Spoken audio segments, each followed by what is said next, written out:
Welcome to the Evangelical Dark Web.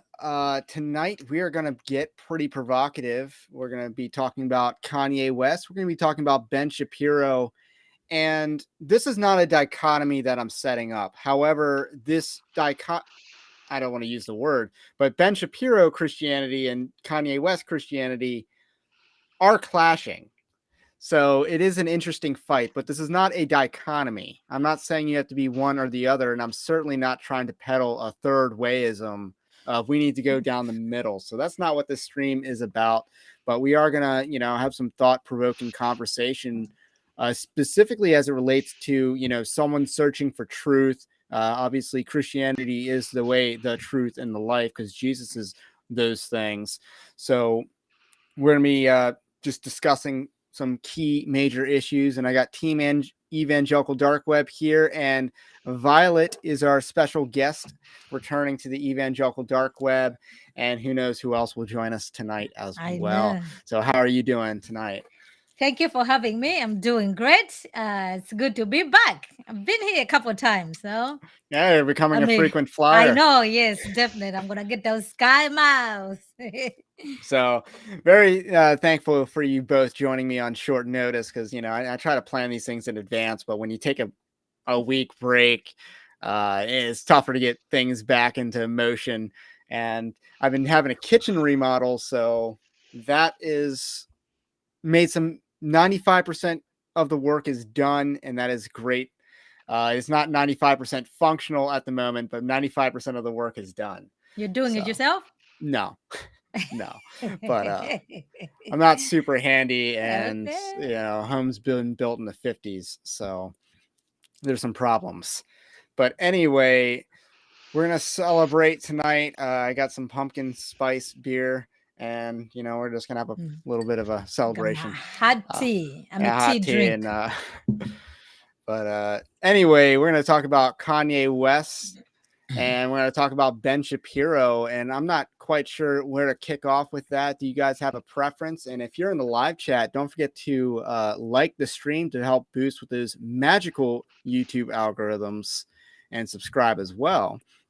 And also comment. We'll definitely be responding to a lot of live chat tonight, because we're starting a conversation, or having a conversation that society doesn't really want us to have. Now, Violet, I noticed that you had Vocab Malone on your show recently, and I imagine that was to discuss, a lot of this Black Hebrew Israelite stuff that sounds very similar to what Kanye West is saying. Is that a correct surmise? So when he came, he did talk a little bit about the Hebrew Israelites, because we talked about his book. He wrote a book, but he's very his ministry is pretty much to Hebrew Israelites, and there's different classes, there's different camps. So there's some out there, like in Virginia. I ended up meeting some of them, like they come like every Wednesday. I mean, the stuff that these people believe is so unbelievable. They do actually believe that because I met a guy, his name is Gideon. He's with I forgot the name of the camp.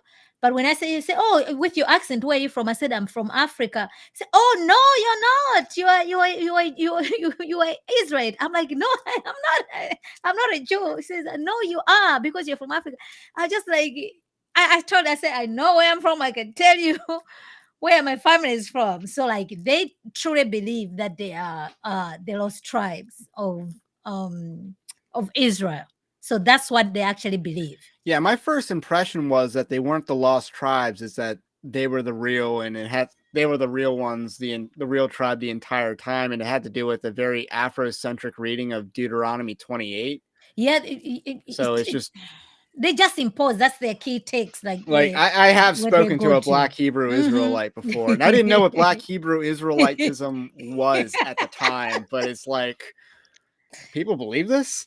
Yes, they do. But yeah, yes, they do. I mean, I was working in Baltimore, so I met a lot of interesting people, flat earthers too. I think a lot of people's first exposure might have been Covington. when the kid was getting, I guess, accosted, and the black Hebrew Israelites were off on the side with the Indian dude harassing Sandman. The luckiest kid alive, Mhm. who is like blue pilled because he worked for Mitch McConnell's campaign, which Wow. is, I don't know, pretty weak sauce. But I think the first place I wanted to start out with tonight, since we're going to be very provocative, is this We're tweet. gonna I be want to cancelled after this one. this this tweet I wanted to share with the class. I saw it last night, but it was a picture of this tweet. But I ended up finding the original one because they deleted the first one. And it's POV, you are about to be financially gatekept from being any further right than a mid 2000s Democrat. And It's it's pretty just, hot. it's a pretty spicy take, right? Yeah. Uh, so the four pictures in this meme or image, it's not really a meme yet, are Matt Walsh, Ben Shapiro, Steven Crowder, and Zuby. Do any of those stand out to any of you? I Um, don't. Or This one I'm do not any of those familiar don't with. not belong on the list? I might One of these say things not like the other. Walsh might be a little harsh, given that he kind of had like a shock jock background, so he's used to kind of being a little provoking. He's also one of the only valuable voices at Daily Wire, I would say. And I'm not familiar enough with Zuby to understand whether he deserves to be on that list or not. I mean, I know That he's that is my impression as well. I don't know him enough about Zuby. I just know he's not American, so I think he's like a mix between British. British, but he was raised overseas.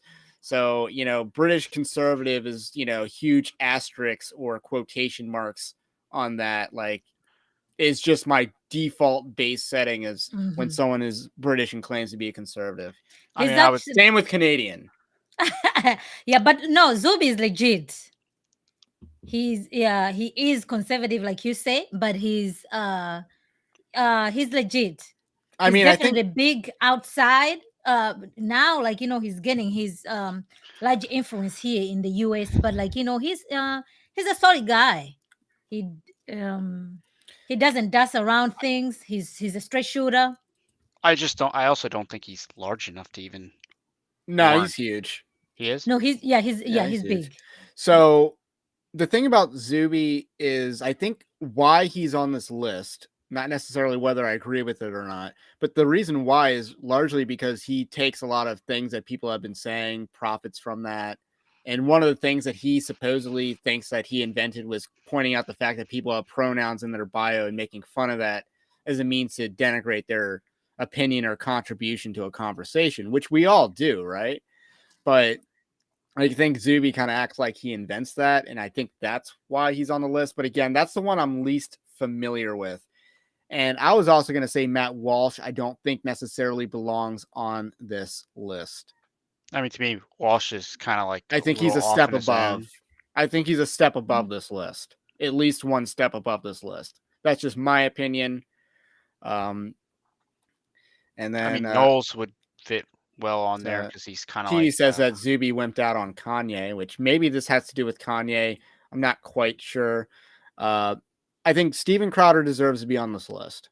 And I think Ben Shapiro is the epitome of this list. Yeah, I mean, we can't argue that as far as Ben is concerned. Uh, and yeah, I talked about Steven Crowder being, he's trying to gatekeep what the pro-life movement means, and he's also a neocon on Ukraine and stuff. So I think that's, again, that's kind of in your gatekeeping definition there. But even Ben Shapiro, like I used to watch his Sunday specials. Like I would just watch him all the way up as when I had time at work. And then you get to a point where it's like, okay, this has grown really huge. And now it's like, why are all the guests more liberal than Ben Shapiro? And then it's like, why is he inviting Meghan McCain on? Why is he inviting there's a lot of people like Meghan McCain has no business being interviewed. She's not an interesting person. I mean, she's Yeah. only interesting because of who her father was. So it's another. nepotism, making the I mean, industry. because I think it's because she took a different stance when she was with the girls on The View, and she does still say that she's a Republican. Well, yeah, So she's the token Republican on there. yeah, you see what I'm saying? So at least it's like, okay, so you put her with hardcore female Democrats, she's gonna stand toe to toe with them. So But it's just like, that's, okay, there's something here, but I mean, it's I still a don't know product how. of nepotism with her father. Just Yeah, just for as sure. That's yeah. Amy That's Schumer is related to Chuck. oh, I didn't know that. Yeah, totally related. Mm. So yeah, and let's just talk about Matt Walsh because I don't think he belongs on this list. Or at least if I were to come up with 4 conservative gatekeepers, I might not come up with them. Or Matt Walsh and probably Zuby wouldn't be on the list, but certainly the other 2 would be. But Matt Walsh, I think, is a step above. Like in terms of activism, I think he is willing to push the boundaries a lot more. I don't see him as much of a gatekeeper. I mean, yes, I think What Is a Woman is pretty basic stuff. Like I don't, I mean, I haven't it seen it yet, I but think it works because of his deadpan delivery. Like if that was, Michael Knowles doing What Is a Woman, it wouldn't have gained any traction. Just as Candace Owens' Black Lives Okay. Matter thing Yeah. isn't really gaining a whole lot of traction. I mean, the Kanye thing has pretty much supplanted that from having Mm. any impact. it's an Yeah, I interesting way think to look at it. yeah, I do think I was actually saying the same thing to my husband as far as Candice, right? She did a good job, but it's because it's Candice, people are just going to dismiss her. But if it was somebody else who did that, it would have made a difference. Like what you're saying, it would have made a huge difference because it's just like these people, they literally just stole money and just exchange money within their groups of spheres of influence. So even if somebody else was telling you that message, I think they would have been turned off with BLM because she has proven that these people are just a scam. But Well, but So because that's it's not kind of saying new it, that's it. information. Like nothing she did was new or groundbreaking. Because Yeah, it's like they revealing the tax money. You well, know, like when she did the I think tax that's already break. been done before, though. Well, I mean, I I the didn't feel whole even like I know already about knew it. that, but that's yeah. I just mean, me. I feel like that was like a New York Post breaking Okay. story. I feel like there's been plenty of stories on BLM being this massive scam and all the different houses. I feel like that's been known for a while, so it's not like I mean, one of them was Oh, arrested or being charged with fraud, right? I mean, there's a case out in California. Yeah. yeah. I didn't know the situation where I George mean, Floyd used to live, like nobody went there to check on these people. So to me, I thought that made like, wait a minute. So if these people are really supporting, how come they never visited where he was living? And these are the people who lived with him up until he died, and Candice ended up paying for his back rent for almost for a year, take care of the car that was supposed to be towed. So it's just like, so all that money that was collected at the bare minimum, they could have just sent it there to cover those bills, but they didn't. I didn't know now about that. going back to the post that I just shared, if I were to tell, like, this is 2022, and maybe I had some thoughts change and it shift in 2021, but if I were to go back to my 2017 self and tell me that I would have a much higher regard for Candace Owens than Steven Crowder, if I were to tell my 2017 self that in 5 years I would feel the opposite about these two Uh, and just flip them, I don't even know how I would even manage that. Like, would I even believe myself? And it's not like I wouldn't believe. Oh, they would. If I went back and told myself, they engineered a global crisis to depopulate Oh, or that's the crash one the of the key. economy or whatever. If I were to go back and tell myself that, I think I would believe it. But if I were to tell myself that I would flip my opinion on Candace Owens mm, and Steven Crowder, that I would not believe. Well, but mhm. you're flipping your opinion on Candace because she is against certain things. Because she's not gatekeeping first. Well, yeah, Uh, but I think she is. Second, I think she has gone beyond stealing talking points, dated talking points. She's gone beyond a Dave Rubin who just took what other people said. Don't burn And this run with book it. is basically just ideas that were already shared, years prior to that, about cancel culture, and I left the left's like, no, Yes, or the left didn't leave you. You left the left because you wanted off the ride. You got scared and wanted off the ride. So that's what people mean when they say they left the left. I mean, Dave Rubin would be on that chart if I were making it. No, because of the mid 2000s. If it was mid 2010s Democrat, then Dave Rubin would be on that chart. Yeah, because he has sure changed his position. So, and apparently Joel Webbin and Matt Walsh look similar. So I guess it's because of the beard. It's Beards the are coming beard, back in hair, style. and glasses, even though Yes, glasses are yeah. not the same. Yeah. So I guess it might be time to shift gears, and maybe the first person to start out with is Ben Shapiro, because this is a pretty interesting story that, you know, he's kind of admitting that he was wrong, which is could be a gaslight. But are you familiar with the story, Violet? I know Anthony is. No, bring it up. What did he say that he was wrong on? He has started to admit that we were lied to. Oh, with the jab. Yes. He's gonna totally break my code or whatever for YouTube, but given that was the data that was being released, that was the data that most of us in the media used, including in conservative media, because that was the available data. I suggested that people should get the vaccine back in about December of 2020 for specifically this reason. That was the available information at the time. Now, there are people who are saying, ignore that information. It's not true. But, and maybe they turned out to be right, as it turns out. But jumping to conclusions based on the absence of data is not the same thing as trying to follow the data until it turns. I watched it. I watched this one. Okay, so he basically said, was it the absence of evidence is not the evidence of absence, or basically trying to dispute that notion? Even though I think that, you know, first of all, the burden of proof on proving something effective is on the people trying to say that it is effective. Second is, like, with regards to any FDA trial, if there is a death or any sort of reaction, you have to prove that it was not caused by the treatment in question. And anything that happens in that 28-day window counts. So if someone dies, if you know, that counts, unless they're hit by a bus, then that doesn't count. But if they have a heart attack, if they have a stroke, you have to document that.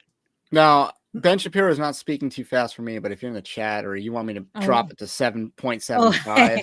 I mean, this guy does speak fast. He does, but yeah, it's not too fast for me. But if it's too fast for you guys, you know, it's fine. But it is now perfectly clear that we were lied to.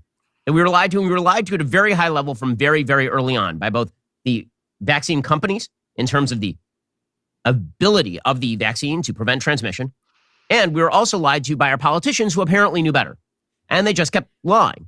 And this is creating, you want to know why there's mistrust in the institutions? It would be because of this kind of stuff. It's because you have experts who are constantly telling the platonic lie to people. And people who want to have faith in the experts, because you have to use heuristics when it comes to the world, right? You can't study down on every single issue. When you go to the doctor, okay, I want to stop right there because he's talking about heuristics. And I agree with him. And this is why I think Ben Shapiro is not very good at this job, because his heuristics are pretty flawed. Well, the other thing is, it's, you know, you have a lot more incentive to study something that's affect everyone for 2 years plus. So you're kind of without excuse for being ignorant on these things, other than you want to be ignorant. I mean, this isn't studying the Chinese and Taiwanese relationship and what's happening over there. That's heuristics. Studying heuristics is the fact that he bought into the Russian narrative, or he was one of the last people to sell that as a fake narrative, right? The Russian collusion, Russian hoax. He entertained that far more than any conservative really should have, because look, I didn't vote for Trump in 2016, but if you remember, the whole Russian collusion narrative started on, if Trump won on November 6th, if I recall, the Russian collusion narrative started 2 days after November 8th. That is when the Democrats started rolling with the Russian narrative that, you know, the Russians stole the election for Donald Trump. That it ran 2 days afterwards, after Trump won. I knew from day one that was a fake narrative. And Yeah, but secondly, firing James Comey is not an investigable offense. no, to me, I think I would understand somebody being carried off with the Russian thing, because nobody expected that Trump would win. They had the data, like people just didn't know, like wow, people had moved on these big platform media. Whereas what happened, like with the COVID, even at the beginning stages, people were just like, wait a minute, so you are calling this a vaccine because it will take 5 or 10 years to have like a proper vaccine. Not only that, there were so many instances that people got sick. They had certain things that happened after they got the vaccine. And there was an incident, somebody died in a motorcycle accident in California, and the autopsy found out that okay, he COVID, and they put cause of death as COVID. Like, wait a minute, this guy died with an accident. So there were so many things that were happening that people were seeing. But I do remember Ben Shapiro had said he got vaccinated and he got his family vaccinated, and he said like, okay, people can make their own choice, but he thought uh it it was a good idea to get vaccinated. Oh, he thought more than that. But I Yeah, and then mean, he was saying, I No, was even- surprised. he I think. insulted people who were yes, skeptical. he was very Oh. vitriolic towards those People. who were against the vaccine. So my question is, so who has come after him since that? Because I've never seen people coming after Ben Shapiro. I mean, other than those to the right of him. Yeah, but like, I don't know. Like to me, at least, Mad Wash, you can hear the pushback that he does receive. I don't know. I don't know about any pushback against Ben Shapiro. Let's see, Godward podcast just commented on, Shapiro Christianity, and the reason why I titled this, in part Ben Shapiro Christianity, is because what Ben Shapiro is doing is actually a step above. I want to be fair to Shapiro. It is a step above what we're seeing people like Dan Darling do. A lot of people in the church are doing. They are being very skittish towards wanting to admit that they were wrong.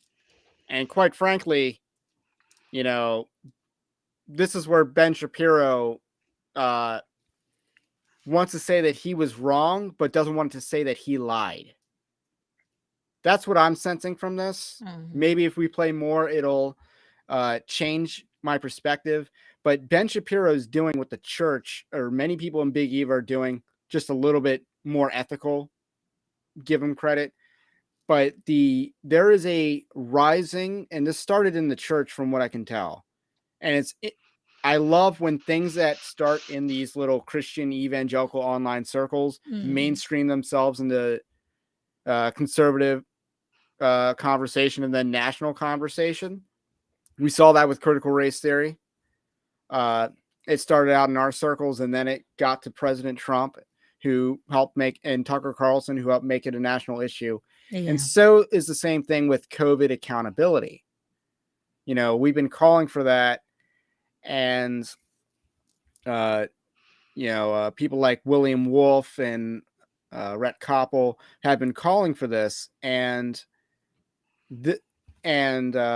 now it's entering in the conservative conversation. Now, it's always been somewhat of a tangential, or not tangential, but a pretty major issue with Trump in 2024.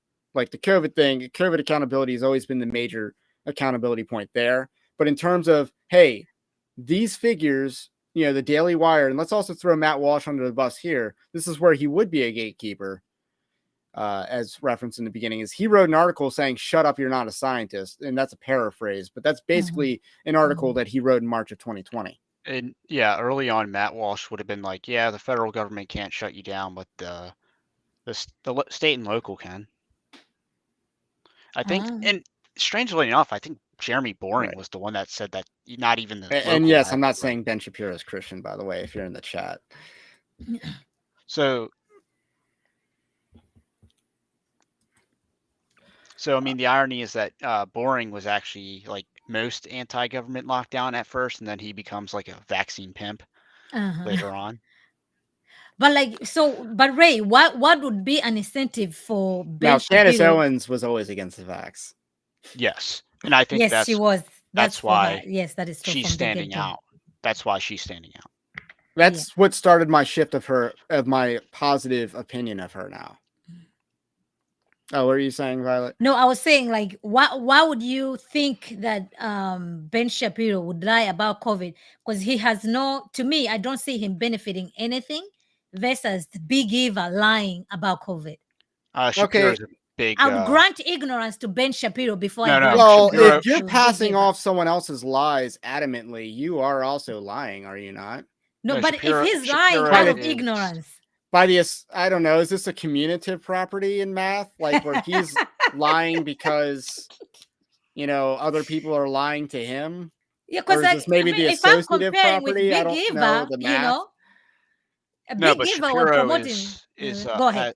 is vehemently pro-vaccine. He's on video doing like Young American Foundation talking about how he would mandate vaccine Oh, the like vaccine. childhood vaccines to students, and basically saying that you don't have the right to not take a vaccine that could then spread an illness to someone that can't take a vaccine. Yeah, no. So he is on Not record. how vaccination works, but He is on record basically saying mandatory vaccines for schools and things like that are like, he is pro that and doesn't view it as a violation of freedom, because he basically thinks says that because you could harm someone else, the have that. government has the right Yeah. to mandate it. and So that's he why is on Rick record. Perry isn't president. Or never was Yeah. president. It's because he mandated the HPV vaccine. Yeah, but that would be different. We know the situation with COVID. They just wanted to control people. They knew the thing don't work, the masks don't work, and we know exactly what happened. I just saw they made a ruling in New York. New that York. like those who got fired, they need to get their jobs back and get the back pay. That is Problem going is, to it's sink still Hochul, hopefully. it's still Yeah, 1 so- year too late, though. I mean, the damage is pretty much I done know at the this damage has point. been there, but to me, at least they'll be able to. They're gonna pay something. You know what I mean? Because there's nothing. Okay, We can't sue the so- big pharma. What is the innocent explanation for Ben Shapiro only calling for the firing of Fauci in I think December it was late December of December 2020. of 2020, not 2021. Mm. I was trying to get my years mixed Okay, up. 29. But what's the Okay, innocent that's not bad. explanation for that? What? I mean, I just think he's a fence sitter that will jump right at the last second. So he'll pivot, he'll stay on the fence all day long. And again, when you sit on the fence, you get impaled. So Mhm. he does get impaled sometimes, and he's obviously been impaled on this vax thing. Well, he didn't sit on the fence on the vaccine. I don't know. No, To me, he got impaled on it. Yeah, yes. He So got why was impaled he on out it. He didn't sit there? on it. I'm still want to give him thinking that he did that out of ignorance, thinking that he knew, because he was out No. there suing the government for COVID shutdowns and No, everything. that was a class action lawsuit that his company That he signed partic- on to. uh, Like, it's okay, so funny. it's the Steve company, it's Deace not just actually him. had the lawyer that did that case on his show, and he incidentally slipped that this was the law Oh. firm that did it. So it wasn't like it was their legal team that Okay. did it. They had Oh, an I outside see. firm. Oh, I see. Okay, And I it- guess they just had the So daily wire let's there. watch a little bit more of the clip. The reason you go to the doctor is because you didn't have time to go to medical school. And the reason you go to the plumber is because you didn't have time to learn to become a plumber. The reason that you go to the mechanic is because you don't know how to take cars apart. You have to rely on the expertise of another human being who has spent an inordinate amount of time studying an issue. And then you have to sort of take that data and use it as best you can. Now, it can be that you distrust the data. It can be you don't trust the people who are giving you the data. But the big problem here is that when you have an entire institution like the scientific institutions or the government, and the government is issuing lies in order to get you to do a thing, and then it turns out that these things are lies, well, people's distrust in the institution is going to skyrocket, right? Again, if you outsource your plumbing to a plumber and the plumber just keeps clogging the lines, at a certain point, you don't use that plumber anymore. If you keep taking your car to the mechanic and the mechanic drops the engine out the bottom of the car, you're not going to go to that mechanic ever again. Well, the same thing is true when it comes to the lies that we were apparently told about the ability of the vaccines to block transmission. So I just want to pause and kind of walk that back. What about the CDC? Was there any reason to trust the CDC prior to 2020? The CDC was pushing gun control. And that's why it's a liberal talking point that they want the CDC to be able to study gun crime or violence or whatever, because they're by law banned from doing so because they were using their capacity to do so to promote gun control. Well, the other thing is a lot of people can do car maintenance on their own. A lot of people know how to change their oil. They don't need to take their car to a mechanic to do that. Same thing goes with changing tires, maybe brake pads, things like that. You take it to a mechanic when it's too much for you, or you don't have the equipment like a lift. Same thing with a plumber. A lot of people can do their own plumbing work, but when it's a huge problem, then they call on a plumber. So this idea that you can't attempt to do your own research and come to the conclusions, Mhm. come to an accurate conclusion on your own without relying on an expert. And the other thing is, you're discounting the fact that there were plenty of experts that said Other, no to masking, no to jabs, and no to anything yeah. Trump's doing, or the experts that basically said the cure is worse than the disease. Yeah, So yeah. No, I don't know. I think he was just trying to prove whatever his point, but I don't buy that type of argument. Like, yes, there's things that either way, you're still going to use the common sense. That's why people always want to get a second, even if it's medical, right? They always want to get a second medical opinion because every time they want to push you these drugs. Everything's like, okay, let's have a surgery, let's do this. Are there other alternatives that people can go for? So I don't buy that particular argument. But I do think, as far as the CDC is concerned, it's almost anything that has to do with medical. You go to a doctor, they will tell you, okay, you have cancer, you have this, because you just don't know certain things. We panic because the next thing you'll be like, you know what, you get in a survival mode. I don't want to die. So whatever the CDC is saying, you'll be like, okay, it's good for me. Like, you just trust because of the office that they hold. It's just like the police officers, right? You trust the police officers because of the office that they hold. So now when Yeah, but do something we else trust in the happens, police officers because of the office that they hold? Like, I think that's yeah, eroded like too. I think so. But Even if you go to court, if the judge says something, like, they bring certain authority that brings trust. For all you know, that judge could be now corrupt and you are right. everything. When a You police see? officer is testifying on the stand Yeah, in front of a jury, yeah. there It carries is more weight. it does carry more weight. Now, Yeah, you know what I should mean? it is Yeah. a question of Yes. So now, legal theory, but it does. yes, I grant that. So the CDC does fall in that particular department that carries trust with him. So with this COVID that has happened, it has opened people's eyes. Like, oh, wait a minute, should we just be buying whatever they say? Because, like, even when I got COVID, I went to the doctor. I said, like, okay, he's prescribing. I said, like, can you prescribe me ivermectin? He said, oh no, I don't do that. Other doctors are doing that. I'm thinking, like, wow, so this doctor has bought into the line. So they didn't even want to prescribe ivermectin. But these are the doctors, right? These are the people we're supposed to trust. I'm like, okay, so I know exactly what No, you're about. I imagine the worst people in this are like the people in like OBGYNs that are pushing it on pregnant women. Yeah, so they're Which getting paid. It's business at the end of the day. and Let's not like forget that. that's probably one of the worst instances of like doctor malpractice. And that, and I imagine that's the same type of person that's like an OBGYN and is also pro-abortion. But well, the other Yeah. thing I'm is just doing math. this is just a glorified appeal to authority argument. Yeah, but like, I know what you're saying, but the authorities that are in our lives, by virtue of them holding an office of authority, it So comes with something. Scott is bringing up an interesting perspective. Mhm. Yes, you should trust because America used to be a high trust society. You guys are Yeah. millennials and never knew how much the The trust trust eroded really drastically. drastically. Actually, I disagree. I do know how much the 1950s, along with being high in birth rate, high in marriage rate, or low in marriage age, I should say, and um, all these like excellent things, also high in trust, and the only institution that has, I guess, gained trust since the 50s, I think, was veterans. So there was a greater appreciation for veterans since the Mhm. 1950s. Because of the Vietnamese War and the aftermath of But yeah, that. media, teachers, everything. Yeah. And then John Rambo and stuff. But The, me- it was a rough time the 70s were. the media is actually a very good example. And to that point, the reason why we did not believe this COVID is because, like, the facts on the ground were not matching what was being promulgated on the media. Be like, no, that's not how it's happening. But if the things that are saying on the media and the CDC is matching, you have more incentive of trusting, unlike otherwise. You know, Well, I guess it's a question of, have times changed, or have we learned that these institutions should have never been trusted in the first place? I think times. I think have that's very changed. true with things like the FBI.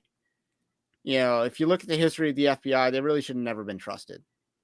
Or the CIA in some capacity. Like, I would actually say in the 50s, the CIA wasn't necessarily terrible. But, some people might disagree. Other than the LSD experiments, those are bad. But how much in terms of, this like, is because of social media? Overthrowing an Iranian Shah, which gave you 20 years of a peaceful relationship with the Iranians, like, you could easily argue that we got our bang for a buck in that foreign policy decision, and secured an oil deal Well, I with mean, a lot of it the just has to do with Shahs. the Marxists take over the institutions. When you look at like unions, they've lost trust. Obviously, police. I mean, the '90s did a number on that, with like Rodney King.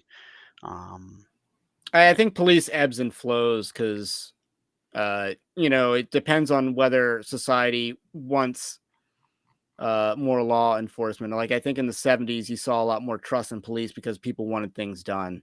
You had rising crime, and crime rose until the mid 90s, but people wanted things done. And then obviously when crime decreased from the 90s, there's a lot of trust in police officers because there is the impression that they are keeping us safe because Yes. crime is going down. The illusion. Yeah. It's the not illusion. necessarily an illusion. And then Freddie Gray happens, and we've had rising crime ever since. Yeah, So now things there's have a gone little less worse. trust because people aren't being kept as safe as they used to be. Police aren't necessarily doing their jobs, and they're sacrificing entire cities. But most of them have rioters. quit their jobs too. Most police officers have walked off the jobs. So, Scott agrees with you, Anthony. Just a big part of erosion of societal trust is the influence of Marxism. I mean, because that alone eroded the trust in academia and a lot of those institutions. Because that's where it starts. I don't know if you guys Well, have seen. I think, man, it's like that Always Sunny in Philadelphia episode where Mac points out that how many times scientists have been wrong about things. And if you look at, even in the 50s, like, they thought that autism was caused by refrigerator moms. So there's a lot of whack things, and, Freud is just, a toxic cancer on society. And maybe this is a red pill for some people, but I honestly think that psychology has decreased the mental health of our nation. Well, the Frank, what is it? The money experiments or whatever with the money experiments, those were like celebrated. Like, he died a celebrated figure despite being a known child abuser. John Money did when he died in 2004. And it was known at the time. So Reformed Christians shouldn't be disillusioned or cynical about contemporary society because we really shouldn't be taken surprise given radical corruption. That is from Conservative Christian News Junkie, and fully agree with that. Now, let's just roll tape. For see example, what else he has to just say. a couple of weeks ago, there was a Pfizer executive who was being grilled by members of the ECR, the EU, the European Commission. And this Pfizer executive basically said that they never even tested the COVID jab to determine whether it controlled transmission or not. This is an astonishing acknowledgement. She was asked a question, and her name is Janine Small. She was Pfizer's president of international developed markets. She made this admission before the European Union Parliament. She was asked by European Union member of Parliament Rob Roos if the company tested the mRNA vaccine on stopping transmission before they rolled it out. And here is what she said. Was the Pfizer COVID vaccine tested on stopping the transmission of the virus before it entered the market? If not, please say it clearly. If yes, are you willing to share the data with this committee? And I really want a straight answer, yes or no, and I'm looking forward to it. Thank you very much. Regarding the question around, did we know about stopping immunisation before it's entered the market? No. We had to really move at the speed of science to really understand what is taking place in the market. But you didn't move at the speed of science. In fact, it turns out that you were basically lying to the American public and to the global public about the ability of these vaccines to stop transmission, which is an amazing, amazing thing because, again, huge swaths of people who are pushing vax mandates. So I never pushed vaccine mandates. My company actually sued to prevent the Biden vax mandate from going forward in the United States with regard to OSHA. But this was pushed on the basis that you would not infect mom and dad if you got the vax yourself. This was you did it for the community. You didn't just get the vax for yourself. You got the vax for the community. Well, if you got the vax for yourself, good for you. I mean, that was your choice.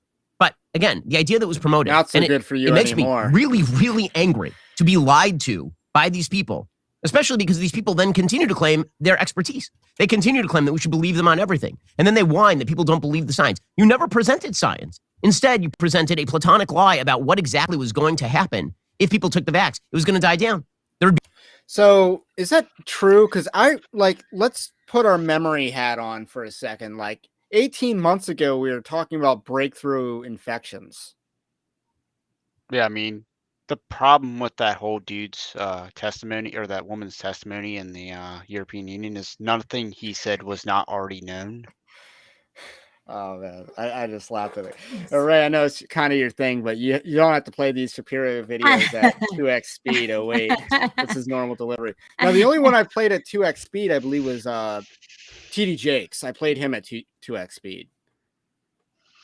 But you're saying, well, I mean, like nothing that was said in that testimony was actually new information. Like again, RFK Jr. wrote his book. He talked about the Pfizer trial data in his book and how they actually withheld data from their trials. Mhm. So that was known. Obviously, we have breakthrough cases. So, you know. So, but I was under the impression that it was said to prevent transmission.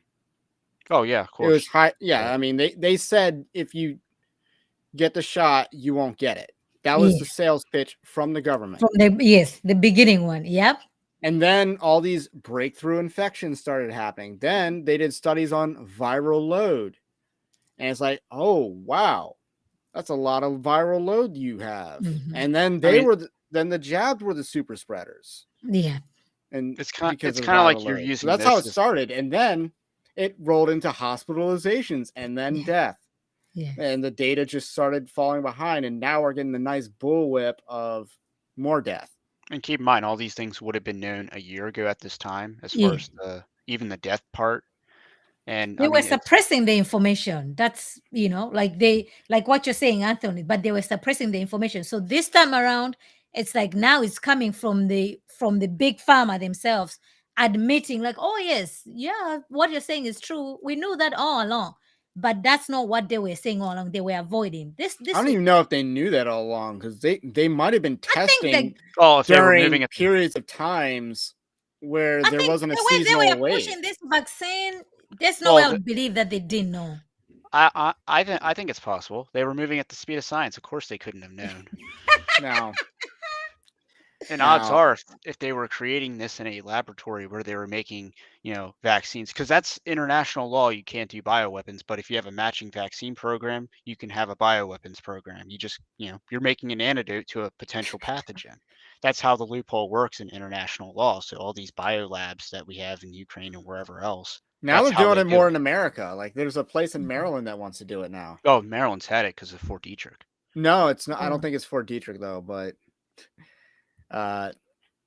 so I don't see I see a lack of self-awareness here. Like again, we were having these conversations, like people on the right, not the Ben Shapiro right, the Normie Con right, but people elsewhere on the right were having the conversation that breakthrough infections. We're already having this conversation. Well, and if you like liberal sources, I think, what was it, Walensky or whatever, the Biden CDC official director, I guess. Yes, wasn't she on record in August of 2021 saying that it doesn't stop transmission?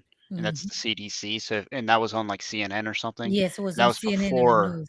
I'm really hoping that because Ben Shapiro says it and he follows the algorithms to a T, we're not going to get struck or whatever for it. But I already know from Nick Rekieta not to delete a video that you think will get a strike because you can't there's no recourse for it. No, they might put a warning label down there, but they haven't been taking them down. Now it's funny when I talked about poison in your veins, I didn't get that label. Yeah, because it didn't. I snuck it under there. Yeah. So let's see. Be no more transmission. And what's more, it turns out the Biden White House knew this and they promoted the lie anyway. This is truly amazing stuff here. According to the Washington Post, this was basically glossed over in nearly all the media. I'm not sure anybody caught it. So the Washington Post did this long story. It came out just on Sunday or Saturday. It was called Inside the Successes, Missteps, and Failures of Biden's Early Presidency. And it was sort of a recapitulation of the first year and 2/3 of the Biden presidency, which have been a gigantic failure. And they talk in this article about Joe Biden's COVID response. And here's what the Washington Post says, quote, from the start, Biden's COVID response was anchored around two ideas. He would follow the science, and the science would show the way to ending the pandemic. After his first meeting with his COVID team, he gave them a pep talk. He said, I know this is going to be hard. I know there will be ups and downs. Things will not always go smoothly, but promise me this. You will tell me when there's a problem. You will put it on the table, and together we can solve it. For months afterward, he had a catchphrase he would use. Tell me what to do, docs, the president would frequently say. I remember. But the reality was more complicated. Pfizer BioNTech announced after the 2020 elections that their vaccine was more than 90% effective at preventing infection. Weeks later, Moderna announced over 94% efficacy at preventing infection. We still have not seen where that data came from, since it turns out not to be remotely true. That was the data that people like me were citing. So is that what Kennedy was saying? That they hid that data? No, he actually explains. I think he actually explains how they came to their data. And it's like extremely flawed or something. It's like 100% effective because it prevented like one death or something.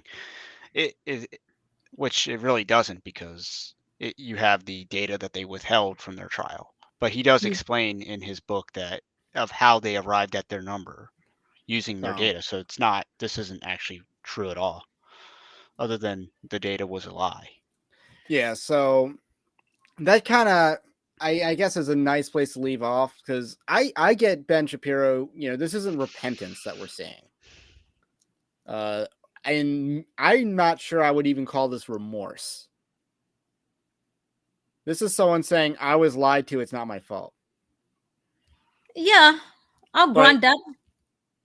So I don't think that's what I'm saying. I think Ben Shapiro thinks that whatever he did it out of ignorance. He was just a victim, just like everybody else. He was lied to. He's a victim. That's why he did what he did. So he won't see any need to apologize. And I think the victim status is the best way to transition into the kind of in between the Ben Shapiro and the Kanye struggle. So, because obviously no one is really, I don't know if anyone on the right that's wielded victimhood more than Ben Shapiro. Like, I remember, again, around the time Trump was elected, Ben Shapiro was bragging about how he's not a Nazi. He's the #1 target of the alt-right, according to the ADL. Which is funny how they arrive at their numbers as well. But, that was the victimhood narrative that he was peddling. Half the hate crimes that they report aren't actual crimes. It's like being called a slur on the street is considered a hate crime in their statistics. So they skew hate crimes to get public opinion. Shocker.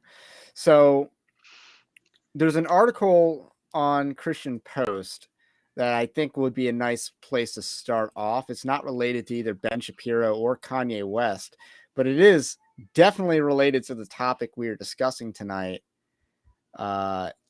Because if I can find it, because it is about the whole debate between whether it is a lot of Judaism versus Christianity type of debate. So I think it actually comes in handy for tonight. I got a lot of tabs open and I'm trying to use the share tab thing. Let me just pull it up.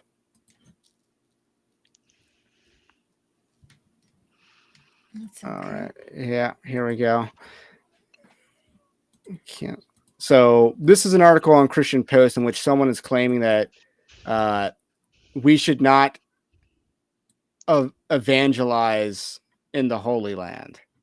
So it's titled, "With Pilgrims Returning to Israel Post-Pandemic, Should Christians Avoid Evangelizing to Jews?" So this is an article by Ian M. Ghiatti. And Ian, this author's not promoting a view. He's reporting on two different views. But I find it odd that this guy who leads like tourism and runs like a interfaith group between Christians and Jews called the man, there's the International Christian Embassy in Jerusalem, and I guess he's done missionary or missions activities with them and tourist activities. But then there's Charisma Life Ministries, which is a Christianity, Judaism interfaith organization. And this guy is basically advocating that, you don't evangelize to Jews. And So in case you didn't know this,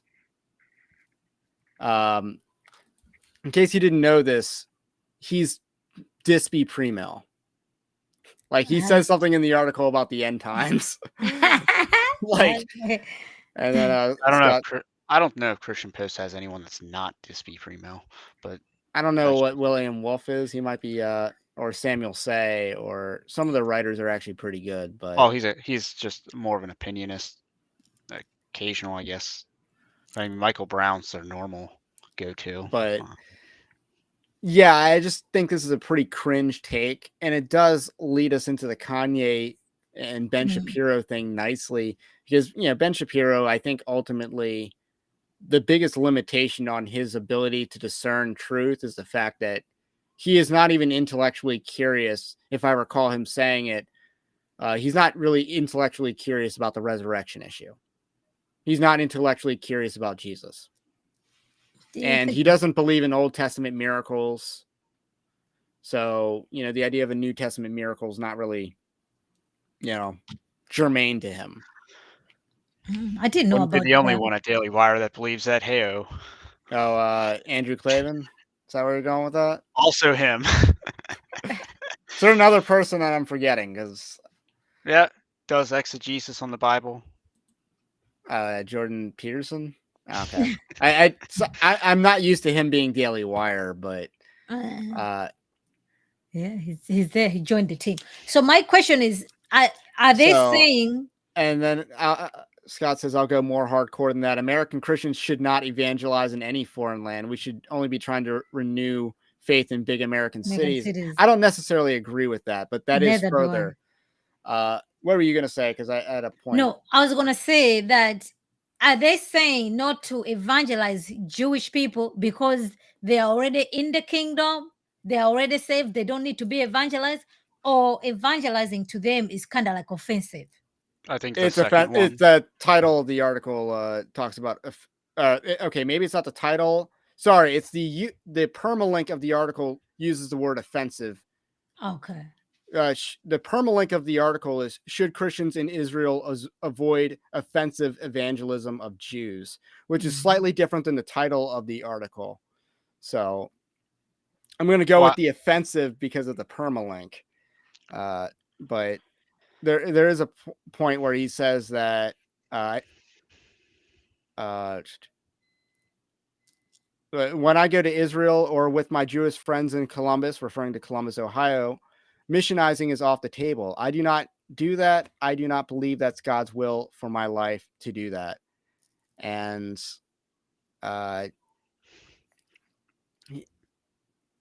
let's see. I know there's a part where he talks about the end times. It's this guy named Schwaggerty. So one day Israel's going to see the Messiah. Yes, one day Israel's going to see the Messiah. They're praying all the time for him. I don't really believe that. And one day he's going to show up, and when he does, the entire land of Israel, the whole nation, are going to embrace him as Messiah. So that's his explanation. That is his rationalization for not evangelizing. Yeah, but I don't know, like if he professes to be a Christian, to be holding that particular position. Right. No, you can't hold that position. But even it's an unbiblical position. Yeah, definitely it's an unbiblical position. Like you are to evangelize. It doesn't matter where or how or where you're at. If you're not doing it, just say that you don't want to do it or you don't do it. But don't impose it that it's not something that we're not supposed to be doing. We are supposed to. We are called to be doing it. We are commanded to be doing it, for that matter. And I think it's weird that you run a ministry dedicated to Jewish outreach and you don't do any missionizing. Exactly. Yeah. So kind of a disgrace to the office, but it'd be like that. Yeah, that's a But mission field anyway, right there. that's kind of a more segue into Kanye, who the best way to describe Kanye is I think he's taking a red pill and a blue pill at the same time. Dang, Lawrence Okay. Fishburne. That's off not the me. show. Yes, that's not my original quote, but Uh, that is my best. That's the best summary of Kanye. oh, the Kanye. You know what? I did say. I said like to me, I just like, oh, he's definitely burning a candle and on both sides. And I don't know if he's because he did another interview with Lex with Friedman. Lex, yes, I Yeah. got clips ready for that. Okay, sure thing. Because at least compared with the other interviews that he had, I'm like, okay, so which Kanye should we be interacting with? You know, It's interesting because when he elaborates, you know, he's not like he's not as inflammatory, but certain things he says and certain phrases that he uses are pretty whack. And let me get it ready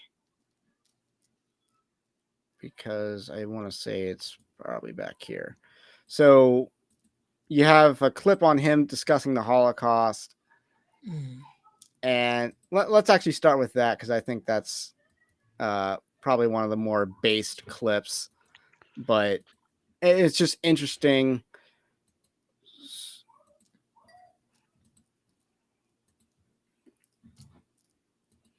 Full screen this. Yeah. Wow, he entered a Wikipedia. You got People that know how to make yes. robots aren't using their robots to control the humans. Lex?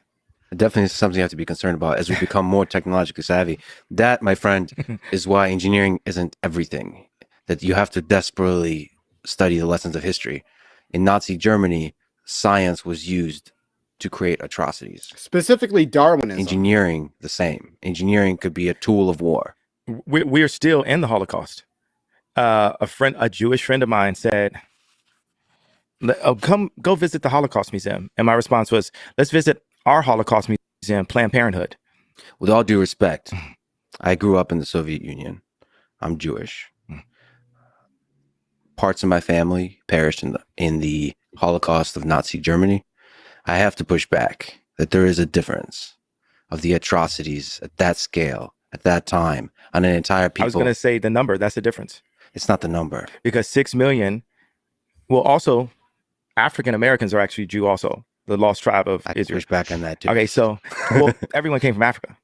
I'm African. I'm basically African American. We're brothers. And we're both Jew, and we're brothers. So we're human.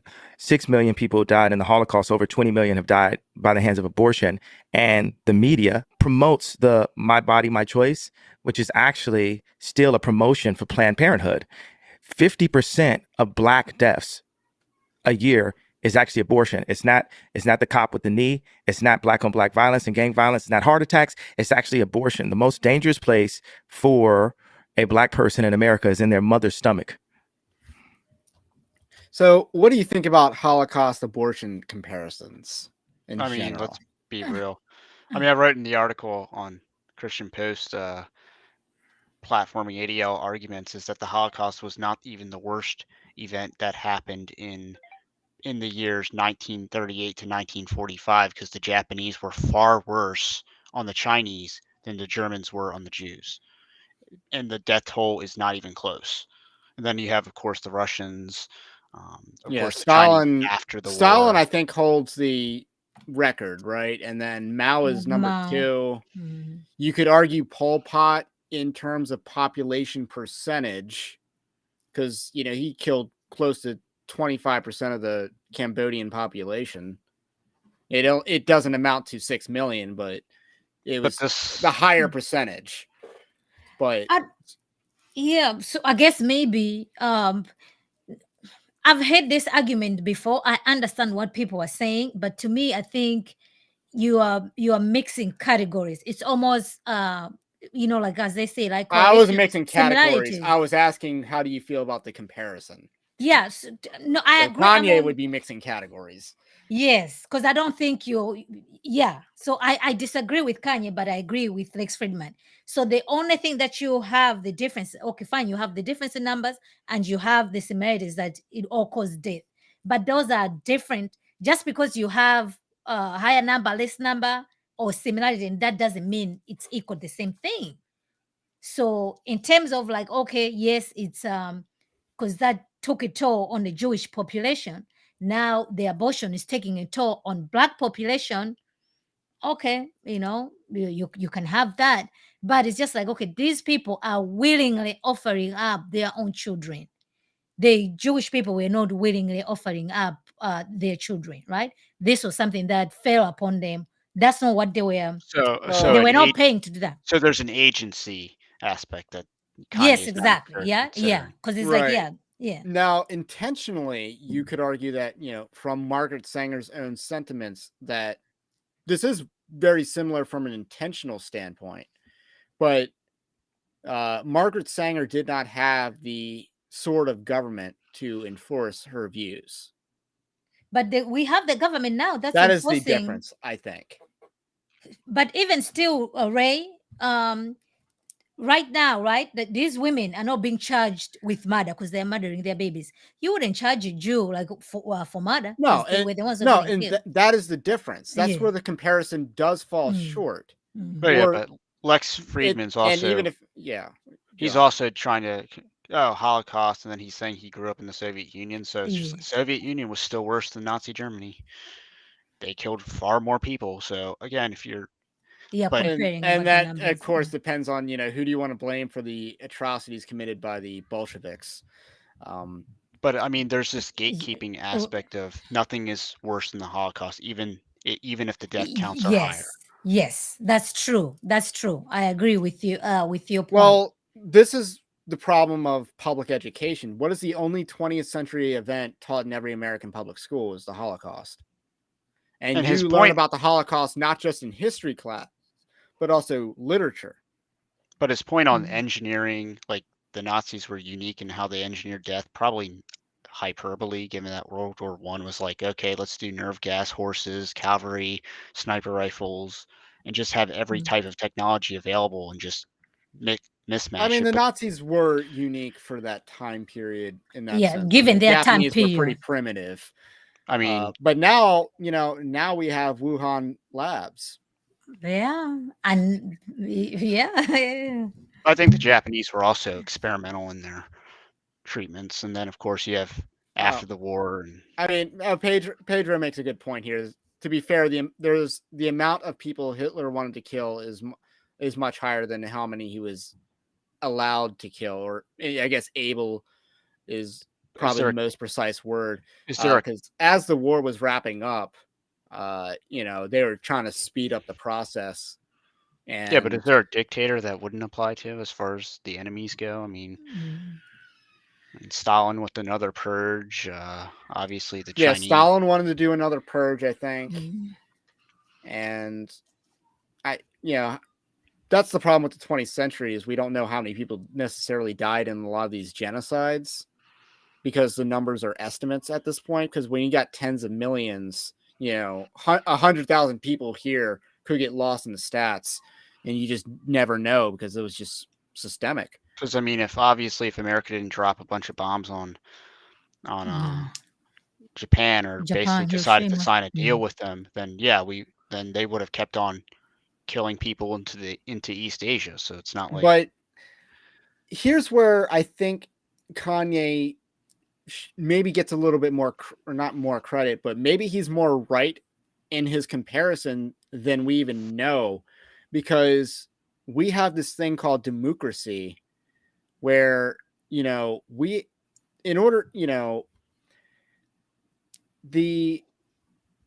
amount of tyranny that we have to give to allow and support, it is a much harder hurdle than using the sort of government dictatorially. Does that make sense? Yeah. That they're, the powers that be are trying to achieve the same result, let's just use genocide as the outcome. They're trying to achieve the same genocide, but they don't have the sort of government like Hitler did. Correct. They have to use democracy to do it. Yeah. They have to use the will of the people to do it. Yeah. So in one sense, he's right in that we're getting the same outcome, but he's not and maybe he is phrasing it as this, it is the next generation of the Holocaust, not the same thing. It's not the same generation. Yeah, like it's a different horror. And yeah, Holocaust, I think means disaster or something like that in its because I think etymology. like yeah, like every time you talk about like the Holocaust, it's just, you know, everybody knows you're talking about like the Jewish people. So it's in there. So I think I wouldn't have any problem putting like, okay, right now that happened. Like we have it in history, the Holocaust happened. So right now there is another genocide that's going on with black babies and nobody's paying attention to it. In fact, it's actually being promulgated by our own government. If you want to and compare, you could say it's just like worse what because Hitler, this is democratized. exactly. Yes, we You know know, better now. Yeah, You could argue that the German citizen is not necessarily responsible for the actions of Hitler, but can you argue that about the American citizen in terms of abortion? Yeah. So, because again, the same outcome of trying to wipe out or depopulate a certain segment of the population. Yes, different tactics, but they're democratized tactics. So instead of one figure to fall blame on, it's all of us. Yeah, and it's almost like it makes it. That's why, you know, it's pro-choice, right? You are choosing yourself to do those things, but the seeds have already been planted, been programmed over there. Like, oh no, you know, this baby is gonna slow you down. You know, like you just go kill the baby. We have inflation right now, so And how get much rid of. is his black Hebrew Israelite little sentiment a distraction in this whole thing? It's weird because I don't know how firmly he adheres to Black Hebrew Israelitism. Is it a tism? But I don't know how. I think it's tough because I got a clip. I believe it's this one where he kind of explains. he talks about it. Okay, so play a little bit. So yeah, maybe let's go with this. These I cells know, done. but the word, I 100%, I see your vision. How do we do but that? somebody who care, don't say Jewish media and Jewish controlled media. JM. Like, man, you sound like it sounds too much like 1930s Nazi Germany. That's spoken like someone that, you know, again, I'm sure he knows a lot about, you know, what it was like. I don't think it's unfair if it sounds the same doesn't mean it is morally equivalent. Yeah. So that's a fallacy just because, you know, dynamics could change, the facts on the ground could change. Like one group of people could be in power and the other one's not in power, like the Hebrews and the Philistines. So, you know, it could flip, the tables could turn, as Michael Scott mumbled once. But this is the gist of Kanye West and what he's been branded anti-Semitism for.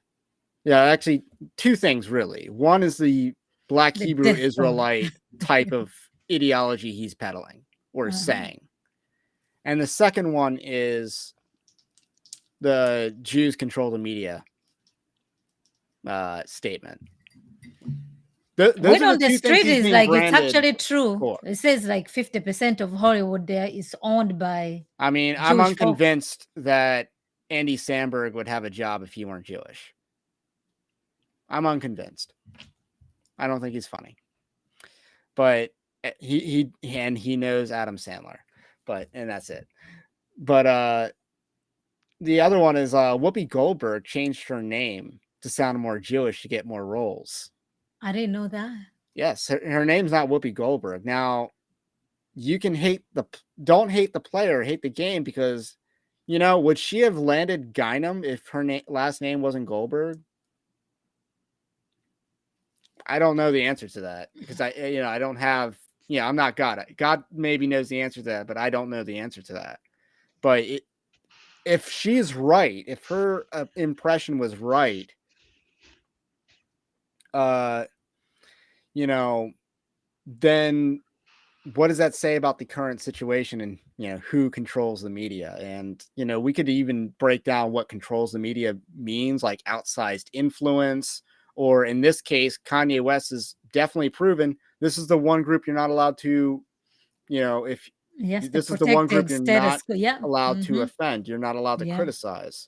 Yeah. And one of the points he's made, and I'm not sure he makes it in the clip that I'm about to show, is that, you know, you can criticize black people all day long, but the minute you want to do the same type of group criticism towards Jews, it is completely off the table. Yep. And I don't agree with that. Like, I don't watch Fox News, so I can't attest to whether, you know, viral videos of black on maybe non-black crime is everything that they play, but, you know, I believe it.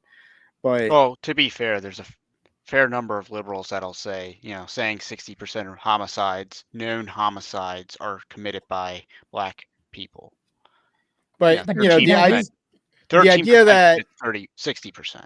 the idea that, you know, black Americans are supposed to have a conversation about the flaws that they see in their communities and Jewish Americans aren't is an unfair double standard. And obviously white people have a lot of problems as well, specifically single college educated white women.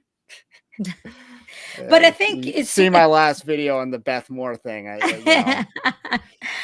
I think the issue is what we have in the culture right now. I'm sure within the Jewish community, right, they have their issues.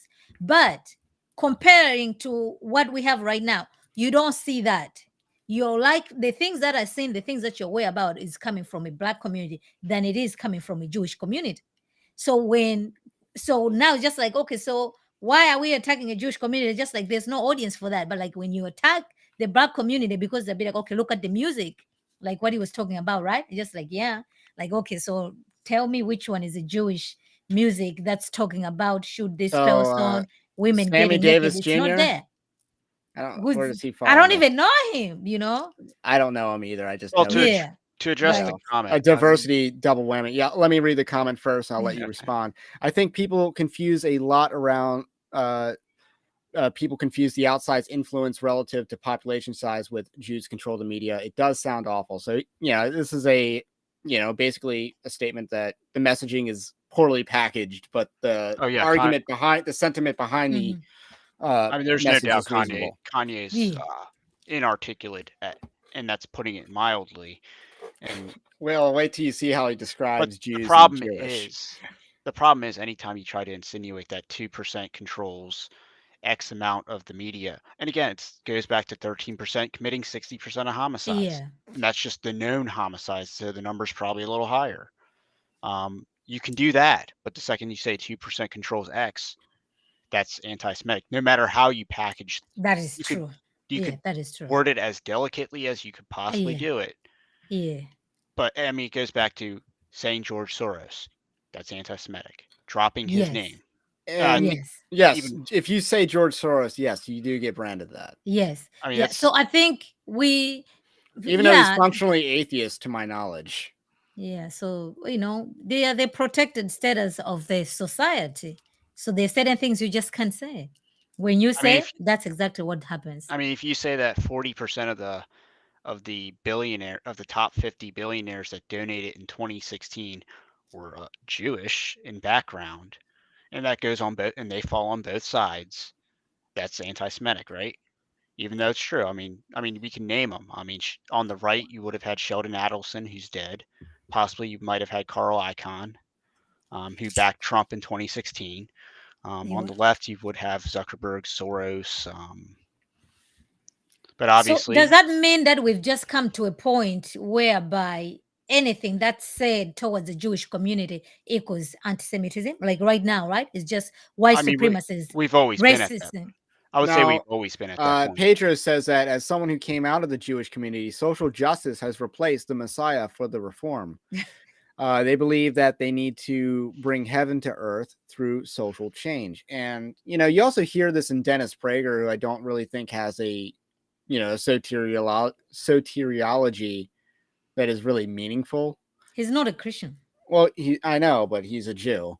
But his soteriology, like I do believe he has the impression that good people go to heaven. Yeah, he's secular. And Jews just get like first class. I want to say is his mentality. But this is interesting that you bring this up, because if you look at the Frankfurt School, the people who invented, cultural Marxism, basically, a lot of those people were Jewish. Now, that's not to say that there aren't Jews that were opposed to Marxism, but you know, statistics. And if we can't point these out to have a conversation, that's a very bad thing about our society. And Well, Kanye, however flawed he's trying to do it, he is trying to have the conversation. And I do think, and this is where I have a lot of empathy for him, is that he has music industry experience that we can't see. That is true. But we know, that Ice Cube dealt with the whole Jewish manager Jerry, and he's also Black Hebrew Israelite, or he's actually probably more Black Hebrew Israelite. Than Kanye. Although I hear he's not actually supporting Kanye West. No, he's not. So he didn't even which is ironic. Yes, so he's not supporting his boy right now. So my question is this. Right now, right? Like the term he's a racist or white supremacy has lost its value. It doesn't mean anything at all. So how come the anti-Semitism is being splashed around and it still holds the word that people are sort of like getting canceled? Like Godwin's Law. 2 reasons. Oh, Godwin's Law is actually a pretty good reason. That wasn't one of my 2. The first is premillennial dispensationalism. It is popular on the right, so it provides a lucrative, or not lucrative. It provides a large pool of people that will not tolerate anything negative, any criticism of Zionism, any criticisms of Jewish people. And you just saw the one article where the guy was totally dispy. No. Go back to Michael Brown that says that we need to purge the church of fulfillment theology. And that's pretty much a cancer on the church. It's just like, bro, look in the mirror.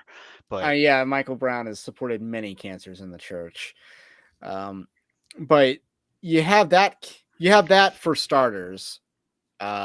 Obviously, you have people like Ben Shapiro who are also actually, and then the other is who controls the media, and Ben Shapiro is in that category. Because that is again. You're talking about the second or third largest conservative media platform is the Daily Wire. I mean, just to give you numbers, they make, the estimates are that they're $150 million business a year. I mean, if you were to do 900K subs, and let's assume they pay the top tier, which they don't, that's 126 million. And they do their own publishing as far as in-house. So it's a great business model. I'm impressed by it. And they're super expensive compared to most other, they're more expensive than the Blaze, I think. So they're 40% higher. So, so let's go back to our clip here. That was leading up to the atrocities. Oh, he would say JM? Yeah, he was branded JM. That's right. No, it's just the implied, like this memeified prejudice towards a group in a way that's going to lead to hate. And I know you don't mean that. I know you have love in your heart. That's what's a prejudice towards a group that led to hate? BLM. BLM took a black person, showed his death on camera, because there are examples of us being killed on camera, but if it was spread on camera, it was done on purpose by the media, because 14, 20 kids get killed in Chicago every week, and it's not spread that much. They, like you said, singled out a person, directed everything on that person, right, as the martyr, and raised the people that hadn't had any. We didn't have our 40 acres and a mule. We didn't have, a lot of things, right, like that black people have not ever been given. So once we're given just a little bit, like your life matters, right, then we literally now we're being heard, right? But actually the death toll is up. The city where this happened is completely been turned to a war zone. So what he is basically saying is that as civil rights legally have increased for Black Americans, quality of life proportionately has gone down. No, that's what you got out of that? Because that's what I got out of that. Again, it's very incoherent because he's trying to do a whataboutism versus George Floyd versus Chicago, which that's a common. I hate the whole concept of whataboutism, or at least calling it out. But that's just me. It's a. I believe in holding people to their own standards. It's. what he And should pointing be out saying hypocrisy is a valid form of argument, in my is that opinion. George but- Floyd fit directly into a ongoing media narrative, but instead he wants to do the whataboutism instead of focusing on how the media is driving this, is driving a Yeah. narrative and picking a case. That's pretty interesting that we watched the same clip and got two different outcomes. I know, because I also saw, Is he I'm that more much close of a to what- Rorschach? Because when he's talking about cities being destroyed, that is something about, black people acquiring more power. Because I mean, look, go back to The Wire, and I wake up white in a city that ain't, and the implication being that every other mayor other than that was Garcetti was the character's name, Garcetti. Every other mayor before that was black because a white man couldn't win a mayor's race in Baltimore. And now in the I don't Tucker think I don't think they can anymore anyway. But in the Tucker interview, he actually does more of a black separatist pitch, I guess, as far as like black people don't have anything of their own. So he does go in that direction in his Tucker Carlson interview. Yeah. To me, I did see, the blame game going on, not sort of like taking responsibility. no, there's a lack of personal responsibility. Yeah. But that's what's I don't know, like, how come that's not sort of like being talked about? Okay, so if we're saying, like, we know as far as the blame is concerned, like, women are taking their own children to go and sacrifice to Molech. Now, even if we're in Chicago, you're talking, these are black young people killing other black young people. So he's talking about a voice, and I took voice to mean, again, this is kind of like a Rorschach of Kanye, but I took voice to mean political power. And but the political power is only taking advantage what's already there. Even in these cities, those cities deteriorated. I mean, Detroit being the classic example. I don't think it was a black mayor that started the decline of Detroit. I think it was a white mayor. But nonetheless, when they stopped being tough on crime, because they used to have, I think it was called like the STARS program or something like that, where these undercover cops would pose as drunks or hobos, and then when someone tried to rob them, they'd just shoot them. Yeah, and it was stuff like that. But Detroit, said no, that's too rough. We're not going to do this, and it's been downhill ever since. And it was largely a race thing in the 60s. Something like Candace Owens can actually specify this better, but it's like its own city or something. Like they made it not be a part of the actual state or something. It's like DC and stuff. It's like it's like Washington DC now and stuff. Like, and that has to be from he's talking government. About Chaz Chop. That's got higher level agenda written all over it. Yeah, they're using the death of an individual. Yeah, sure. The media are. Not the Jewish media, the media. The media is fucked up. That machine takes whatever tragedy and pushes it towards whatever narrative that gets more clicks and views and so on. Sure, and then politicians do the same. They use the media, they influence the media to tell a story. And this is a simple thing I put. I believe that the idea of anti-Semitism and this is where we get into the Holocaust. So this is where we get into his explanation of, like, I guess his brand of Black Hebrew Israelitism. It's weird. Is used by certain individuals in media to not take accountability for the bad things that are happening. And what's happening is there's a new frontier, right? Meaning, like, it used to be okay for somebody to be a billionaire. We thought about a billionaire, right? A lot of times you think of actually kind of being out of shape, and 20 years ago, 30 years ago, like Onassis or something, like, you thought about it a different way. Now you think about a billionaire, you think about Elon, you think Kim, think Ye, you think it's a new kind of billionaire. It's not just Soros is a billionaire. It's a new form of billionaire. Well, he said Soros. Do you hear that dog whistle in the background?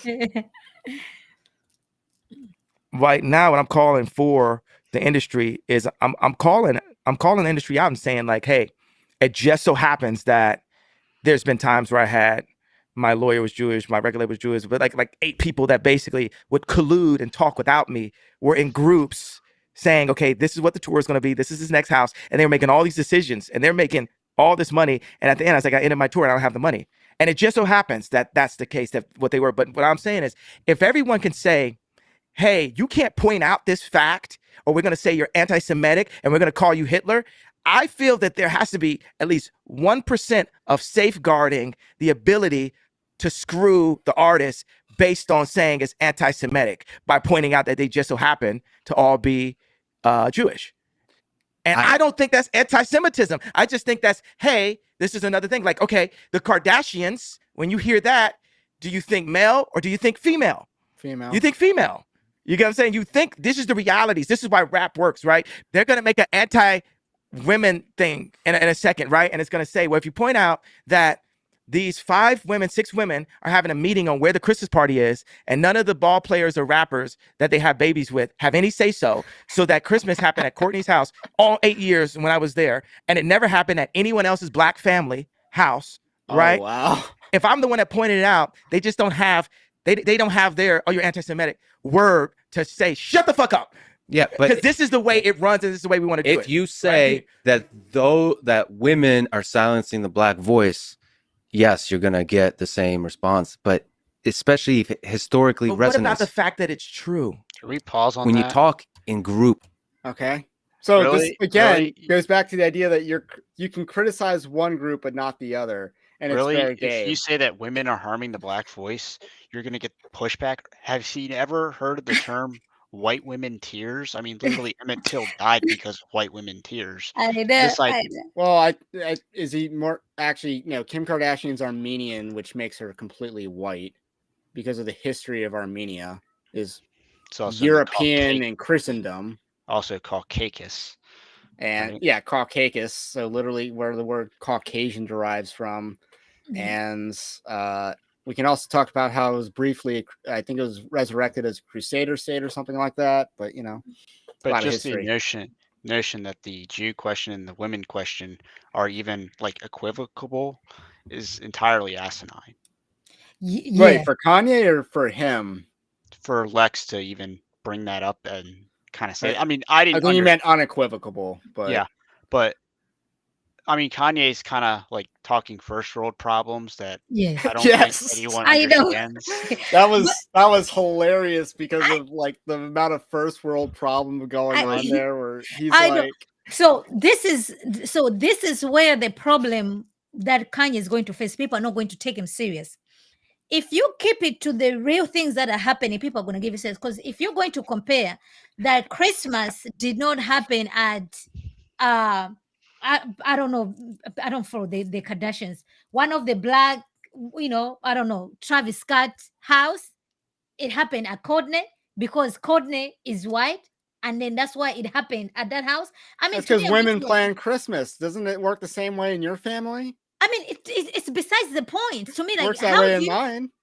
yeah, so like how is he arriving? But That applies to I mean anti-Semitism. You see what I'm saying? So to me, no, I'm he's thinking, saying that if you criticize women, you Oh, can for doing criticize that, women for then they're gonna silencing black claim that it is voices, but you can't anti-Semitism. criticize Jews for silencing black I mean, voices. That's the technically, point he's trying to but make. critical It's race about theory. black male voices. Critical race theory is built on the idea that the tears of white women have silenced black people. Like that's a Yeah, that's the intersectionality part. Like, okay, so that's now a I'm that's black. a pillar. I'm, like you a woman, then you're just So- going to certain levels. So it's just like, where do you fit under the label, Well, right? That's what I it don't is. think Lex is disagreeing with that, Anthony. I think he's basically saying you can't bring Jews into it. Especially Kanye can't talk about his experience with the music industry. No, I which think Lex, sounds eerily similar to Straight Outta Compton. no, but the I think movie. Lex is basically saying, well, if you did make it a woman thing, I would totally say you can't do that. It's like, no, you wouldn't, because he wouldn't equivocate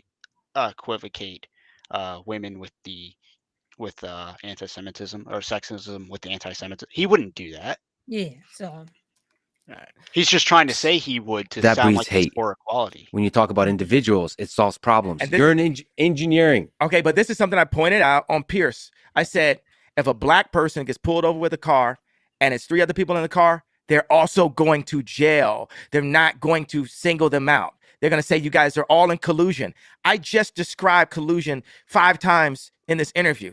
And you keep on going back to this is like 1930. This is like this. This is like that. What I'm saying is, look, I want to work with you as an engineer to free my people. Can we start as a being with engineer opportunities right here? Yeah. I am sorry to the people who had to be hurt and affected by that.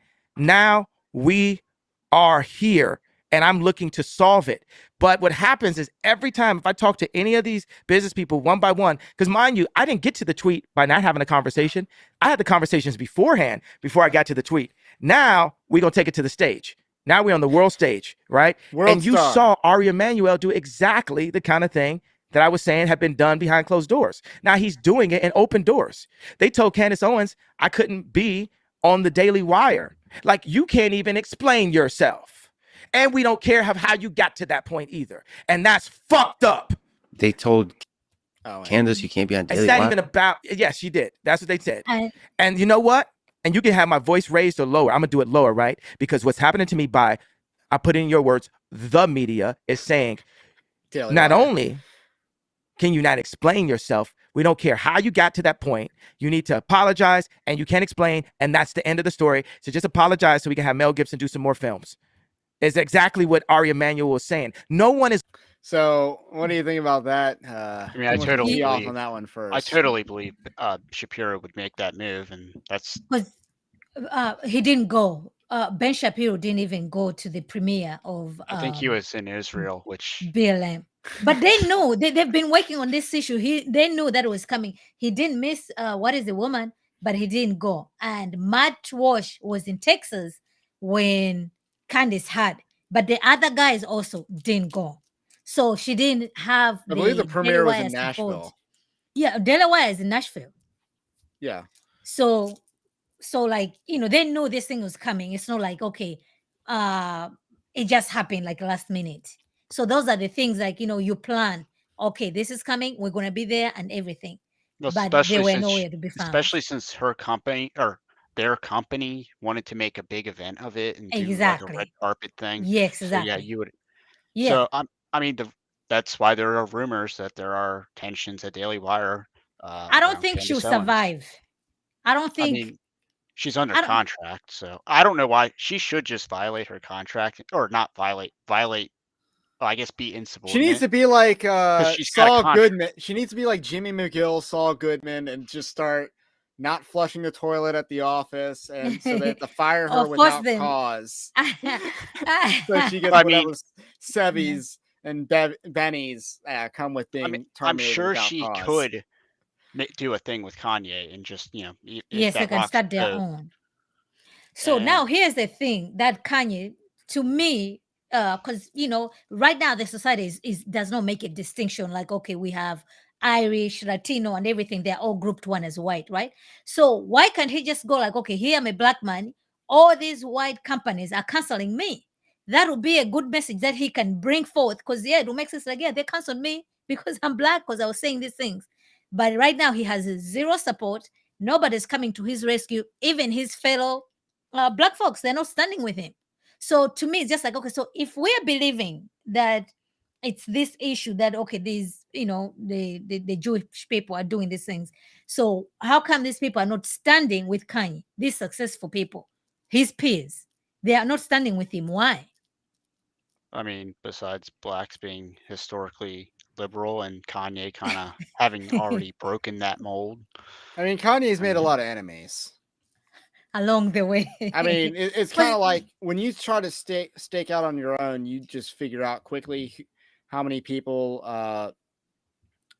really stand by you. Like, how many people stood by John MacArthur when he opened up his church in the Big Eva sphere? And that was his not friends. a lot.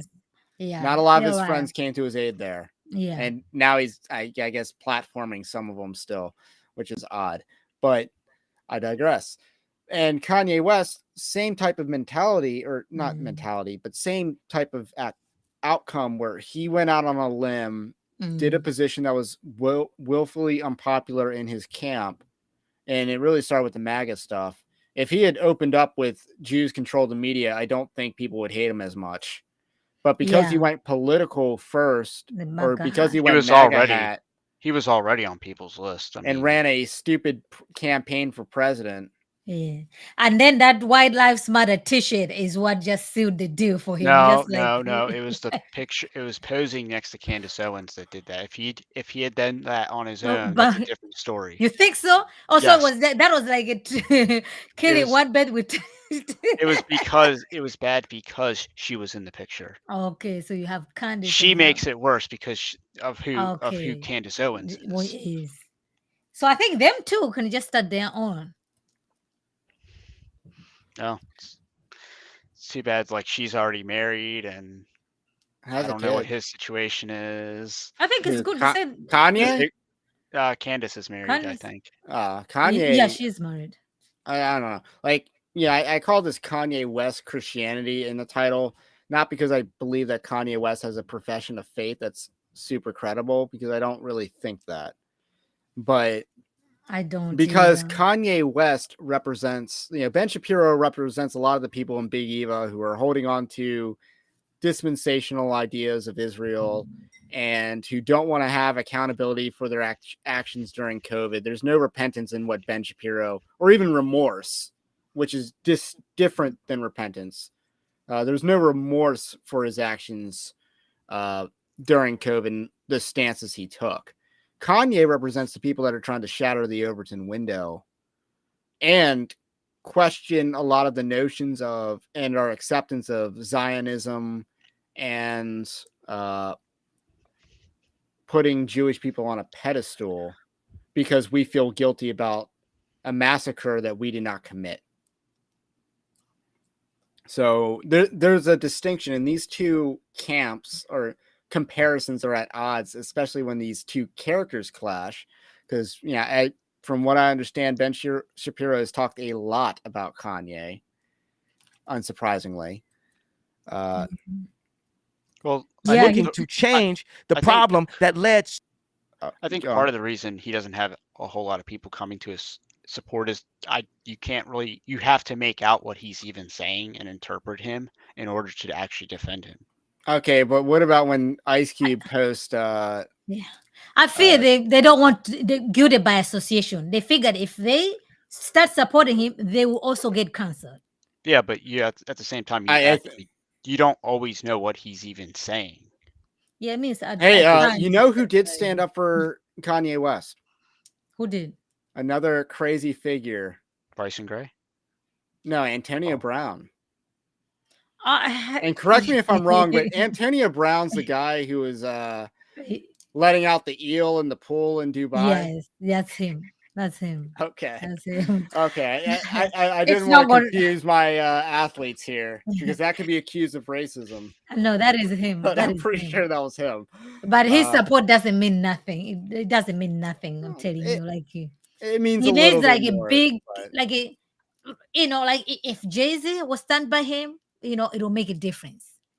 You need somebody like that. I feel like somebody Jay-Z's that already caliber. gotten in trouble for that bridge, and he's just like, I ain't gonna touch the water. No, I ain't going yes, near not gonna that do river it. anymore.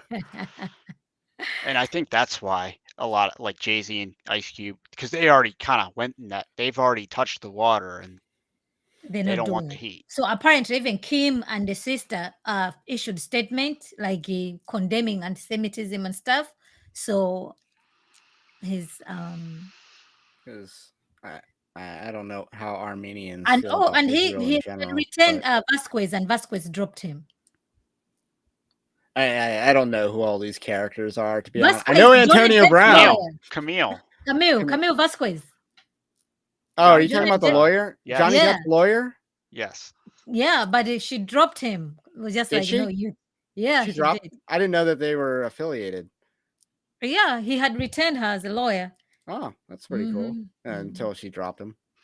All right. So many people to that same level of frustration. And I just so happen to be the one that's not going to back up on it until this changes. Because you know what? I'm sorry I had a sleepy text. I'm sorry I wrote. I'm sorry for everything. I'm sorry that I put that I was 5'12" or 5'11" on Tinder.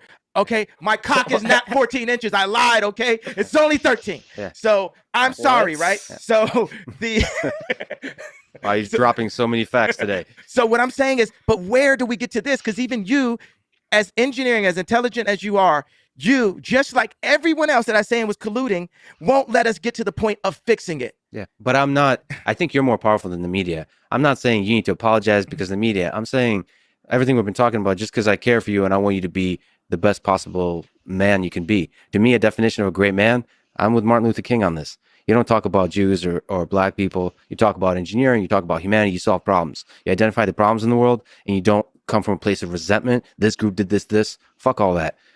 That is in the past. You just build solutions. I'm going to create a new record label. I'm going to create a new design firm. I'm going to create a new social network. I'm going to do it better. I'm going to do it right. I'm going to do it right by the people that I know don't have a voice. I'm going to give them a voice and talk about that. Is it okay to call out collusion?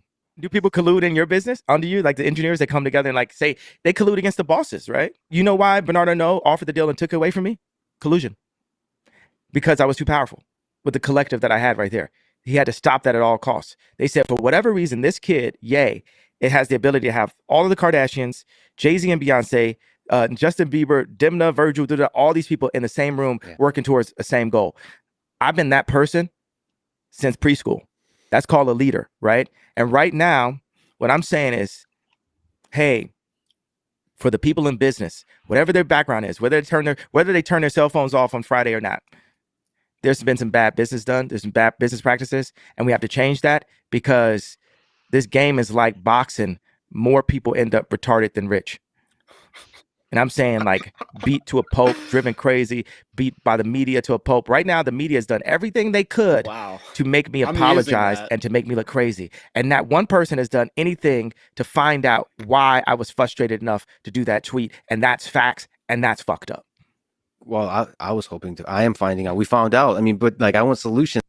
So I think Kanye has a point there. Again, I'm very empathetic of Kanye because I know what he's saying comes from his own experience, and and I'm interested in unpacking that some. And I'm also not someone who's just going to deny that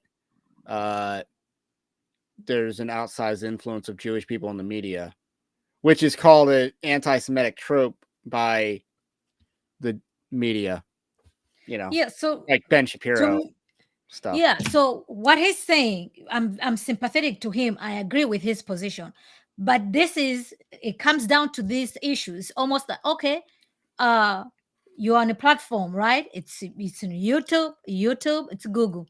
They are going to control what happens there. Why? Because they own the stuff. So if you have 10 people who own the business, they're going to control the business. So if you want to, whether it's colluding or whatever, it just comes with the cost. The same thing that was happening in Hollywood. These women, they knew that they have to do certain thing without Harvey Weinstein. Yes, exactly. Right. In order for them to get their career. So it wasn't like a secret as far as Hollywood is concerned. So it's up to you. If you want to make it in Hollywood, this is what they do over here. If not, the door is open. So these women, that's exactly what they did. Now that they've got their Oscars, now that they've made it, so now they want to go in like Me Too and everything. I'm like, no, man. I mean, Scarlett Johansson said, came out against the sexualization of female actresses after she made a career. Exactly. So to me, you're undercutting your message. Yeah, Peter Dinklage did the same thing with what's the correct term? Midget. He's a dwarf, not dwarf. There's a difference between dwarf and midget. Okay.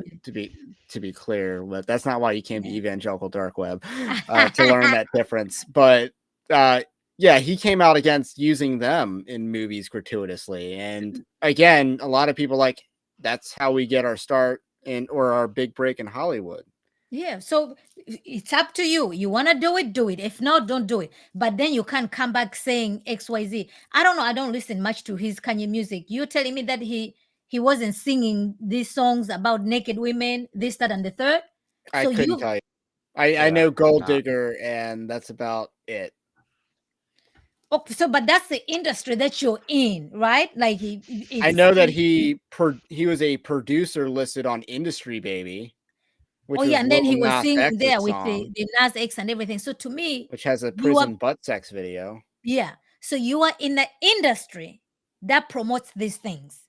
You are part of it. So if you want to decry it, then just walk away from those things and then start your own thing. But that's actually the point Lex is probably about to make and kind of Mhm. began. But he'll basically do your own thing, build your own model, which I mean, and then I think it's a little farcical. Kanye said collusion after that because he is basically saying you'll build your own, but they're going to collude against you. And he's basically saying we're not allowed to call that out. I mean, yeah, then I that's a mean, different fight. That's a I different I fight. think even the music industry is like 3 or 4 major labels that own, or 3 or 4 major companies that own all the labels. So this notion that you could just build your own. Okay, why don't you sell your own online bookstore? I mean, you're competing against Amazon. Yeah, that's true. But it's almost that's what's there. So if And the other Amazon thing is is selling it, you him buy it or buying don't buy him it. buying Parlor. That's a folly, and probably to bail out Candace Owens' husband or whatever. oh, So really? I mean, yeah.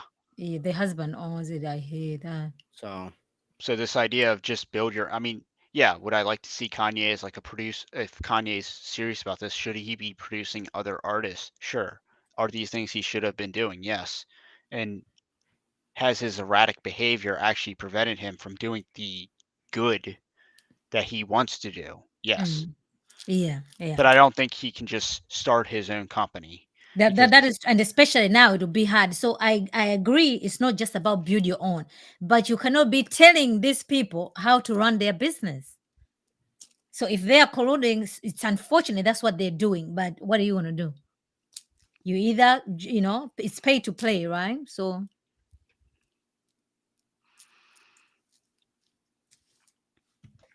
what happened?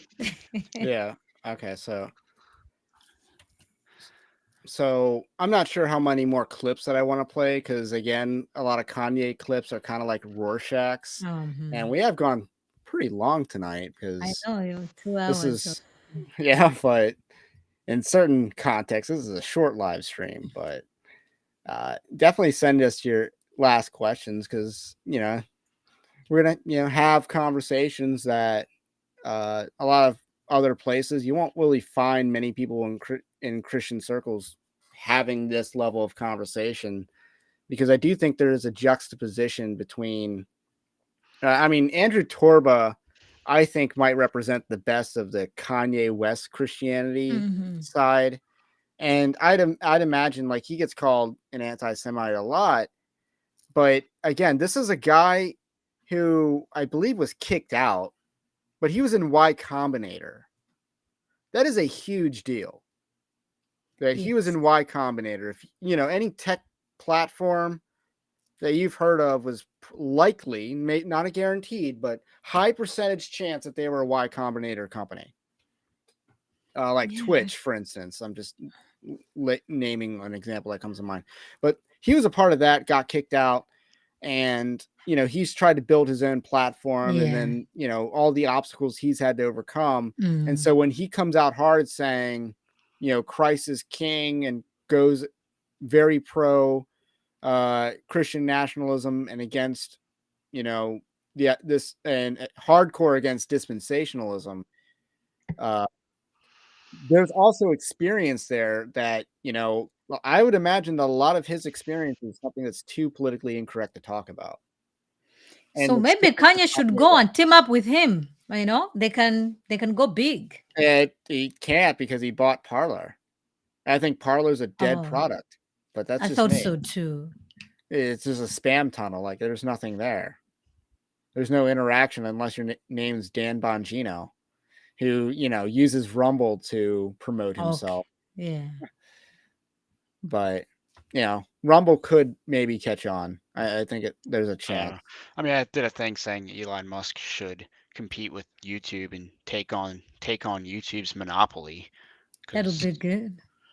It's not like Twitter's incapable of reaching video streaming, and well, this is being streamed on Twitter. Yeah. Now, ironically, I don't think I get the metrics from Twitter though. But it's weird how Restream works, I guess. But it is on Twitter. Did you read the statement the Twitter employees put out, the public one? I saw it, but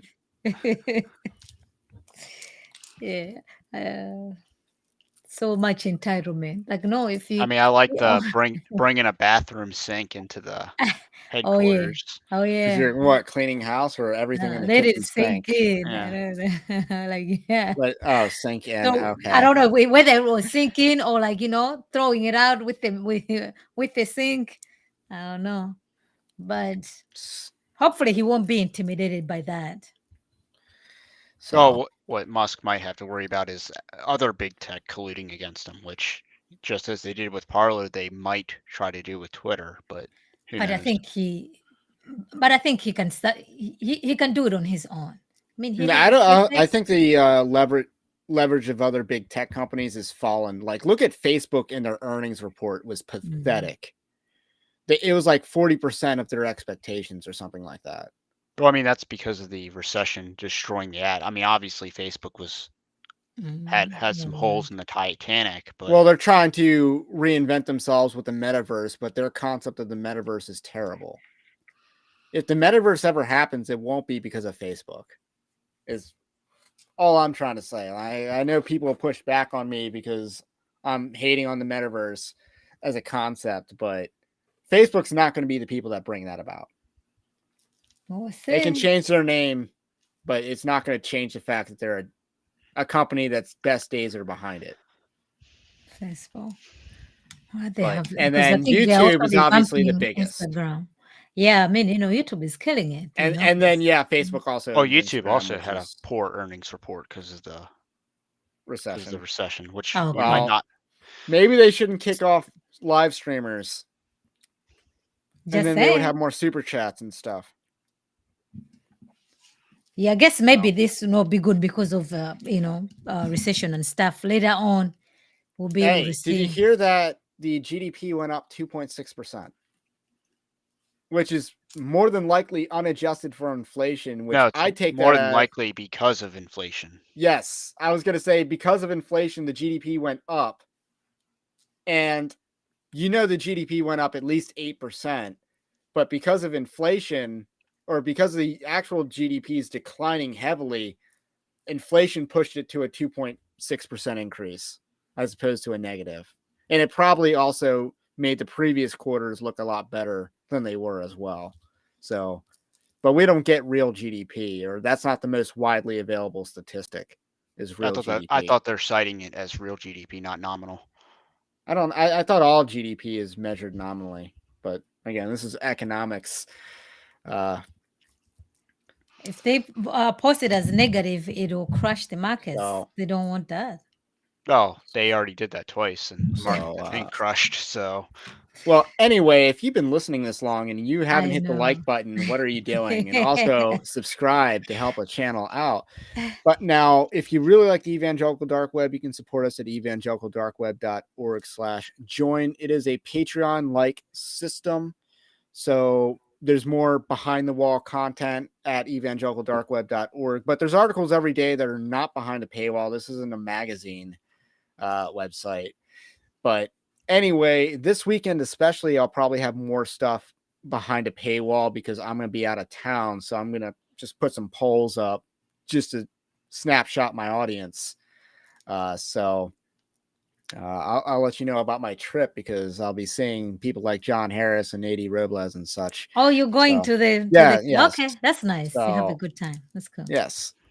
And otherwise, plug yourself.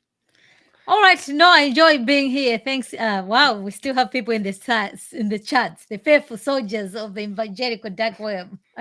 That's right. All right. Yeah, thank you for having me. I always enjoy being here, fun, interesting discussions. Oh, yes. And pumpkin beer makes them all go smoother. I know. Yeah. I might have a live show tomorrow at 8 p.m. at Brian Babes. Awesome. Check that out if you're available. Otherwise, we're going to say peace out and have a blessed day, and we will catch you on the next one.